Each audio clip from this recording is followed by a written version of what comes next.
Live at the studios of City Video at the Rage nightclub, it is time for Cannabis Common Sense, the show that tells you the truth about marijuana and the politics behind its prohibition. And now here's the host of your show, Paul Stanford and Paul Loney.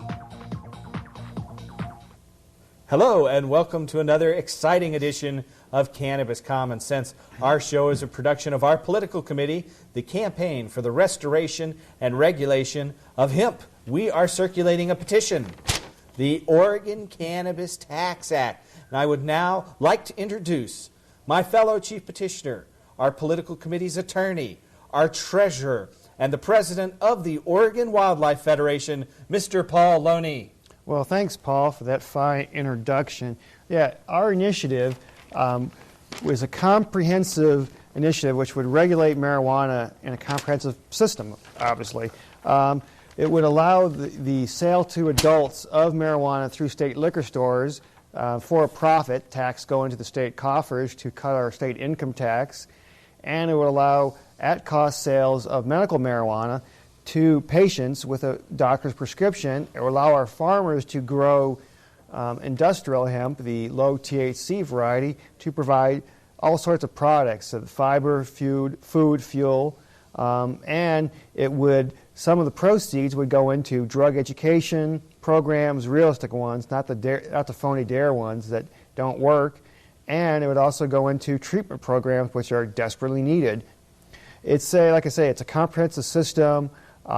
It's a way to end the prohibition that's destroying our way of life, destroying our democracy, and it's just causing tragedy to families. We can save untold millions of dollars in tax revenue that's spent today on incarcerating marijuana offenders, locking up marijuana growers. We can bring in hundreds of millions of dollars in revenue for Oregon state coffers, which is going to lower the tax burden on us all when we tax and regulate the sales of marijuana to adults.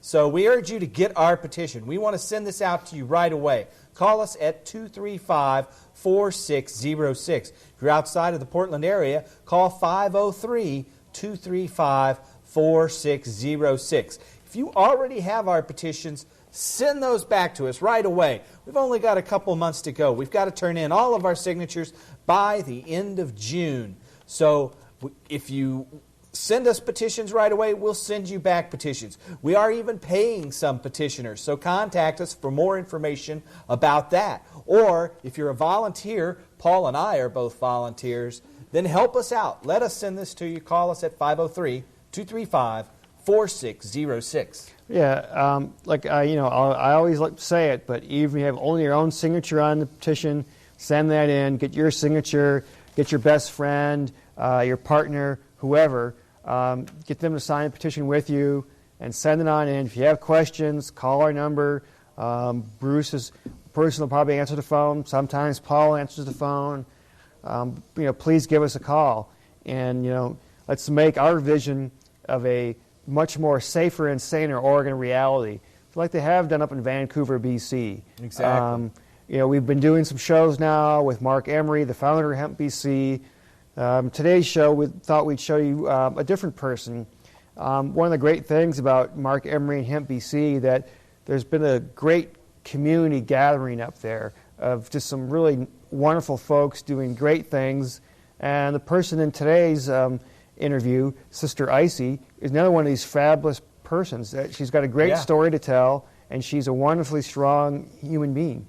Yeah, Mark Emery has actually passed on Hemp BC to Sister Icee. So Sister Icee is now the proprietor of Hemp BC. Mark Emery is actually keeping the seed sales business, where he's the largest seed seller in the world, and he is keeping Cannabis Canada, but he's turned over management and ownership of Hemp BC, the retail and wholesale outlet, to Sister Icee, and we interviewed her. I think you're going to like this interview, folks. She's a real warm-hearted person.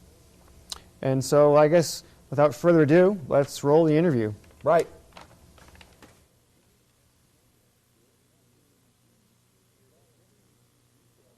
City of Vancouver. We are here at Hemp BC's retail store interviewing the proprietor, Sister Icee. Thanks for having us. It's our pleasure.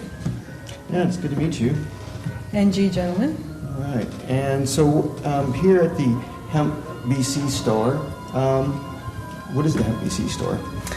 Oh, the Hemp BC store is a lot of different things. It's a hemp store. We carry a wide range of hemp products, everything from rope and twine to clothing to cosmetics. Hemp BC is also a place of advocacy. We advocate the decriminalization and deregulation of cannabis in all its forms. And that would be, hemp for fiber and fuel and such, and marijuana as well for its many uses. Hemp BC is also a pretty major tourist attraction in Vancouver. We see a lot of visitors from all over the world, a lot of people from the States as well. So there's just a few of the things we are. Okay, so you sell a wide range of products. What sort of, do you you have books there? Do you have clothing? We have a really large library, everything from information on hemp and its uses in industry to grow books to enable people to grow their own marijuana. Do you have any problems with grow books, selling grow books here? It hasn't been a problem. I've managed the store for a good time now, and we've never, the police have never given us any problems about it. So actually, in the raid in December, they left the grow books alone and such. So when they, took the paraphernalia and seeds and grow equipment and things, they left the books alone. So I guess it's not a concern. But the raid in December, that was the second raid. There'd been one sometime before, right? That Yeah, was December of 97 was the second one. Right, the first one was January 96, and they did basically the same thing, came in en masse and closed the store, stole pipes, bongs, what they consider to be paraphernalia, seeds, and in this raid, growing equipment, lights, and such. So, and then in both instances, we were open the next day and doing a steady stream of business. So. Well, that's great.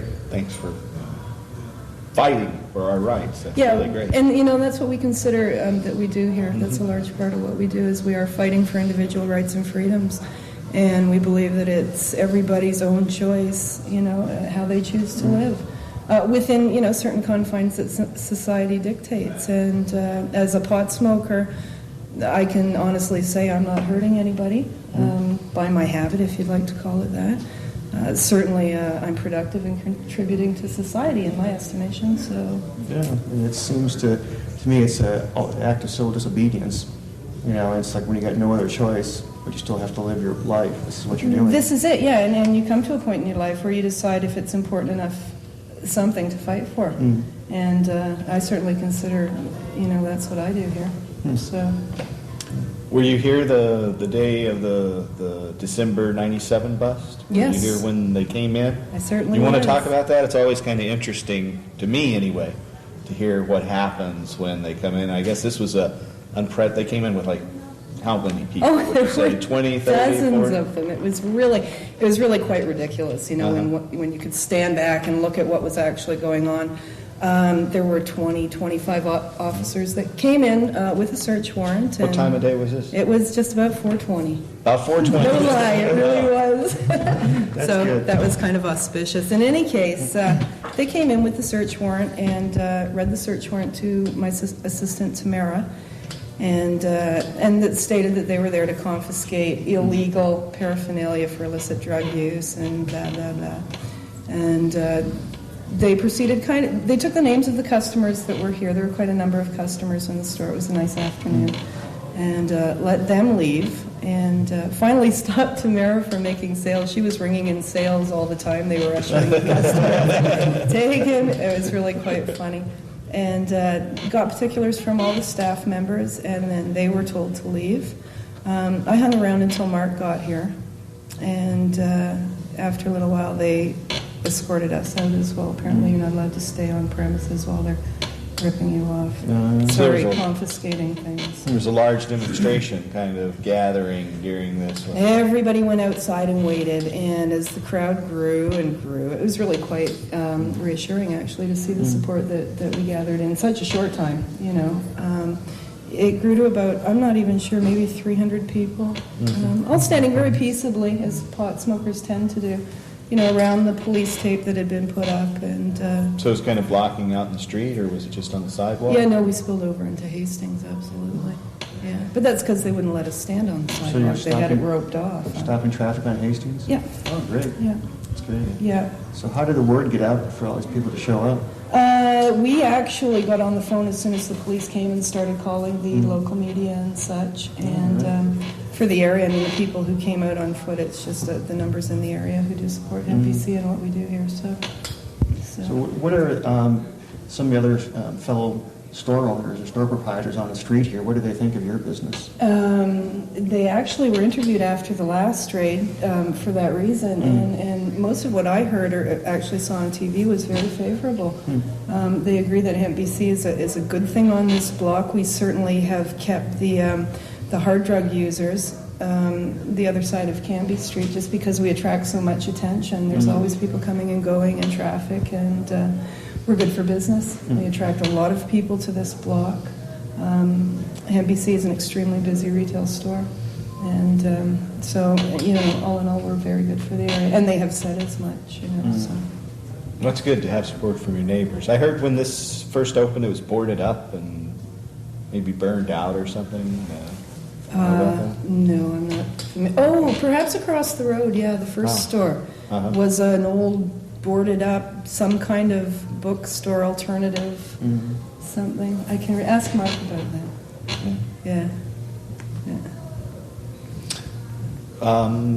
So do you also sell hydroponic equipment and other things like that? Or No, we don't any longer. That was the little grow shop that was here when Mark owned the business. So that's closed down? That's closed, as well as Mark Emery seed sales are no longer on premises here. We're not affiliated any longer.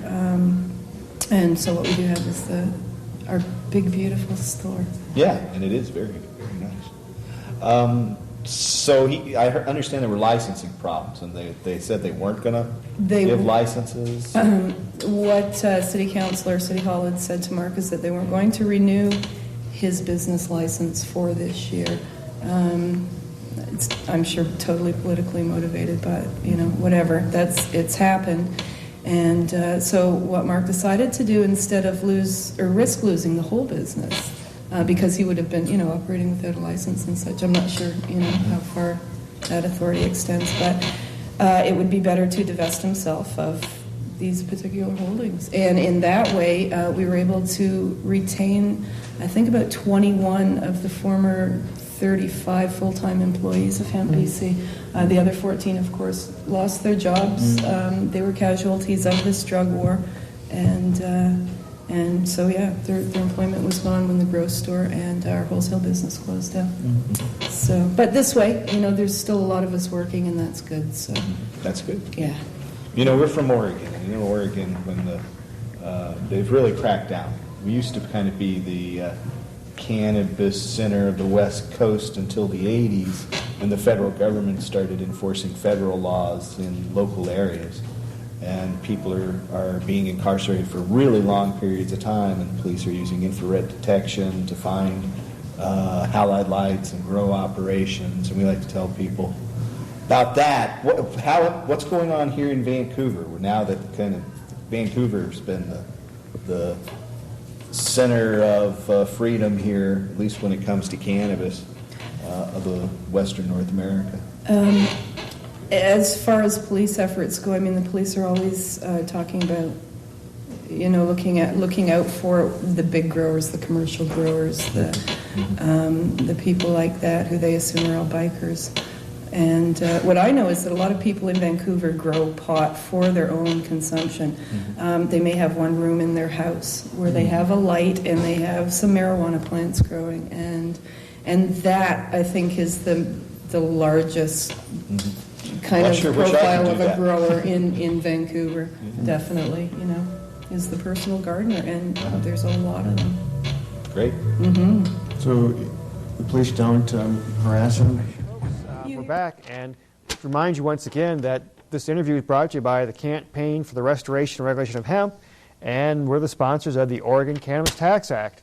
Take it away, Paul. The Oregon Cannabis Tax Act will tax and regulate the sales of marijuana to adults through state liquor stores. It will allow adults to cultivate their own marijuana. It will allow bars and coffee shops to open up, things like wineries. We are also allowing farmers to cultivate hemp for fiber, protein, and oil. We will tax the sales of marijuana to adults. We'll allow the untaxed sale of marijuana to medical patients with a doctor's prescription. We need your help. Right now, we are less than halfway to the ballot. We need 75,000 registered Oregon voter signatures by the end of June to put this important issue on the ballot.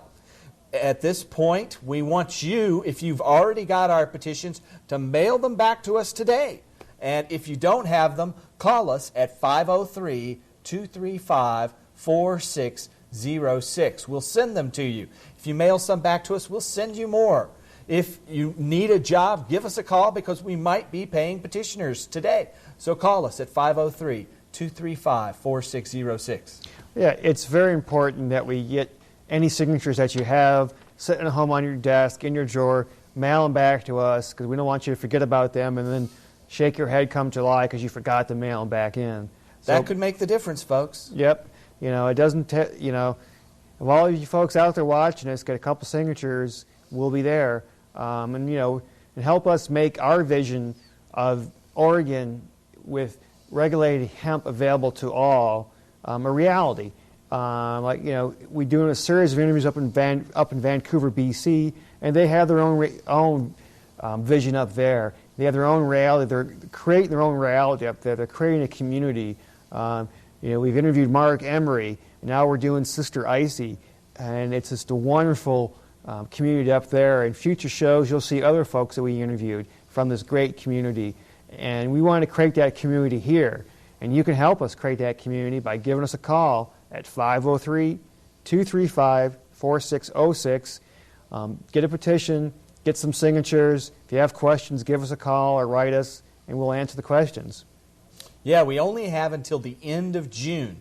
Right now, we're closing in with just a couple months left. So send those petitions in. Call us. If you have access to the World Wide Web, look at our webpage at www.crrh.org. You can actually download our petitions from our webpage there at www.crrh.org. Or, if you don't have access to this newfangled technology, call us on the phone at 503-235-4606. Let us send you these petitions, and if you already have them, please send them back to us right now. Don't wait. All right, and let's go back to our interview with Sister Icee from Hemp BC up in Vancouver, BC. Isn't she great? It's a very small Vancouver's a kind of little drop. larger than our city, Portland. In Portland, they're doing several a day, and they often do property seizures and home seizures and things like that in conjunction with it. Do they do that property seizure here in Canada, or? Actually, with the passage of a Bill C-8 last year, they do now have, they can apply to do that. They can apply to have property seized. It's never actually been tried. So I think there was a case in Victoria where there was a house seized, and what they have to do now is apply to keep it, I guess, or to take it away from the owner. But again, it's not been tested, so we'll see. So it's just being implemented. Yeah, exactly. We'll see if Canadians stand for it. I don't think so. Yeah, hopefully not. Someone's got to draw the line here because we're, property's being taken right and left in our country. So, and like I say, it's a good act of civil disobedience. If you don't, agree with the law and you don't want to change it, you just have to live your life. It really corrupts the criminal justice system as well, because the police are going after property. They don't, they're really looking and making decisions on how much money they can make in doing busts. And there was one horror story that one of our guests a few months back, forfeiture attorney Constance Crooker, was talking about. One of her clients was arrested for growing marijuana, and they took everything. They took his refrigerator, his stove, his TV, his furniture, and then they charged him in federal court, where he was facing an incredibly long prison sentence, and he committed suicide. and his family went to get some of his belongings back, and the police said they wanted to keep his refrigerator and microwave for their office, and so that's what they did. Wow. Yeah. For shame, huh? Yeah, so that's really the situation in our country, unfortunately, and it's a shame that our government's pressuring yours to try to make it where fascism creeps here as well. Yes, and it's becoming embarrassingly obvious. It really is. And so here we are, doing what we can, huh? Yep, we're going to stop it. Yeah, well, and that's what I like about your store here. You're getting information out to people so they can use it. They know how to, grow plants if they want. They know the uses of plants. They can buy products, made from the plant. It's just such an act of sort of disobedience right there, almost, is telling people something that they don't know. We have to educate. That's the only way. I think it's the only way to change all this is to make people more informed and to show them where the lies have been told to them all these years, It's just we've got to stop believing everything we're fed by the machine. So you just have to stop now. Yeah, I think it's great that you can be able to take over the business here. And when did you take over the business? On the 8th of March. Oh, well, yeah. That's great. Congratulations. Thank you. Thank you very much. I'm thrilled. It's just an awesome opportunity that Mark Emery has given me. And I really want to live up to it, Yeah, well, good. Yeah, it's a good challenge. So have you got any grand plans for how you want to see the store evolve? We're just going to keep growing. We're just going to keep growing and keep providing people with what they want, and we're just going to see how it goes. I mean, I'm not a firm believer in making very concrete plans. I think things are a little more kind of unstable than that, but we're just going to keep going on and doing what we know is right, and in that I don't think we're going to fail, so it's good. Sounds good. Yeah. So this is kind of neat that you've been able to do this when the city fathers, mothers, they give you permission, the proper permission? Not yet. No, not yet. I have applied for a business license. You've only had it since the 8th of this month. Exactly. It's probably not enough time for much of it to get through. Exactly. Yes, those wheels turn slowly. There was some concern from the people at City Hall about seed sales and the grocery store. Both of which, I've assured them that both are gone and they won't be back here, and I hope that just alleviates their concerns. But we haven't heard back as yet, so we're waiting patiently. The licensing inspector that I spoke with a couple of weeks back when I went to meet with him assured me that he would not close Hemp BC while my application is being processed. So we're confident that we can continue to open our doors every day and do some business, So do they give you a timetable when they might decide? Oh, no. No. So sort of on secret probation they have you on. That's it. Double secret probation. Yeah. Well, we're behaving ourselves, so I don't foresee any problems that way, Well, good. It's pretty unusual. I haven't ever been to Amsterdam, but it's pretty unusual to come in and see people openly smoking in an establishment. That's really cool, I think, really myself, but... We think so, too. Yeah, good. And what's that like? You have,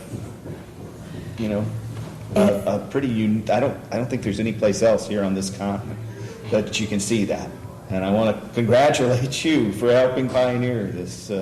Well, thank you. I have a lot of brave souls upstairs, and again, they're all doing what they think is right.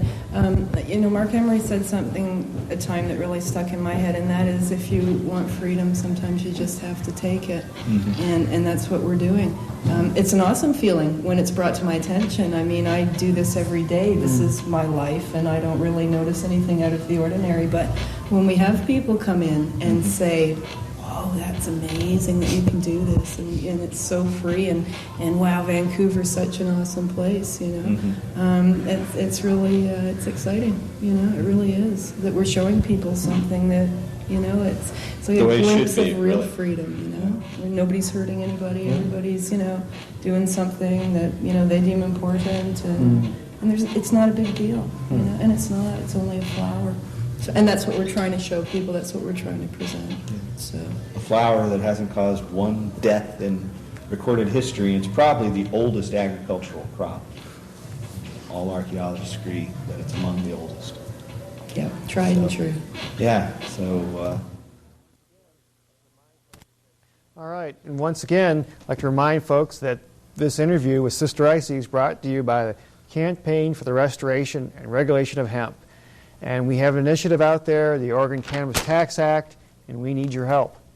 The Oregon Cannabis Tax Act will tax and regulate the sales of marijuana to adults, allow bars and taverns to sell taxed marijuana to adults. It will allow the untaxed sale of marijuana to patients, medical patients with a doctor's prescription. It will allow industrial hemp to be cultivated by farmers without a license to produce fiber, protein, paper, fabric, rope, thousands of products, tens of thousands of products. And it will raise hundreds of millions of dollars in revenue to save all of us from further taxes from our lovely state of Oregon. We're only taking registered Oregon voter signatures on this. We need all of our signatures by the end of June. So if you have petitions, please mail them back to us right away. If you don't have petitions, we'll send them to you. Call us at 503-235-4606 if you're outside the Portland area. If you're in Portland, call us at 235-4606. Yeah, and we need your help, and we need your signatures. If you got just one, this is the filled out sheet, which is beautiful to see. It's a beautiful site. Hallelujah. But if you only have 2 or 3 signatures on there, or even your own, we still need that. Mail that back in today. Because every signature counts. And there's a lot of folks out there that can only get 1 or 2 signatures, and that's great. Maybe you can go and get your friend's signature, your partner's signature, and that would be fabulous. But give us a call, and if you have questions, there'll be somebody there, hopefully, to answer the phone. If not, leave a message, and we'll get back to you. We need your help getting this on the ballot. We want to create our vision here in Oregon, our vision of cannabis back to where it should be, restored to its rightful place, and one of the many things that humans can use for medicine, for food, for fuel, for fiber, and for recreation. So let's restore that, folks, by giving us a call at 503-235-4606. Restore cannabis to its rightful place, and we can make it happen here, like Sister Icee's doing up in Vancouver. We can make it happen here. Yes, we'd love to send you this petition, so ask for it right away. Just in closing here in the final minute, I'd like to mention that on May 19th, there will be a primary. And if you live in inner southeast Portland in House District 14, I am a candidate for the Democratic nomination for state representative from House District 14. I want to abolish the income tax on those making less than $40,000 a year. I want to establish ecological sustainability taxes. And, of course, I want to tax and regulate marijuana out of the hands of kids and substance abusers, put it in the liquor stores where the age limit of 21 strictly enforced, which is what the Oregon Cannabis Tax Act will do. So give us a call. Get this petition. It's 235-4606. We need your help to make it a better community. Thanks, folks. Thanks for watching. Tune in next week for another exciting edition of Cannabis Common Sense. Bye.